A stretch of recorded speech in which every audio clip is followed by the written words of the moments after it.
ऐसे त दुख बहुत एक बाटे जिंदगी में, पैसा के मोल बाकी यही जे बुझाता। निर्धन के रोग जानी दिहए विधाता, निर्धन के रोग जानी दिहए विधाता। ऐसे त दुख बहुत एक बाटे जिंदगी में, पैसा के मोल बाकी यही जे बुझाता।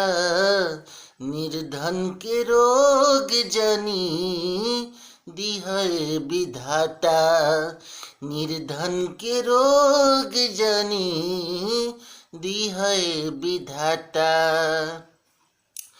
देहिया के टोपी कसहूँ भूखिया मिटावे, अखटी के गरीब अपन इज्जत बचावे।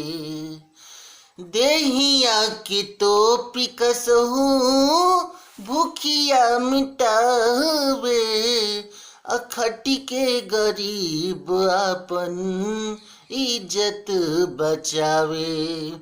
ओके जदी होई जाले कौनो बीमारी, बिना रे लाजो ने इन छिछियाता।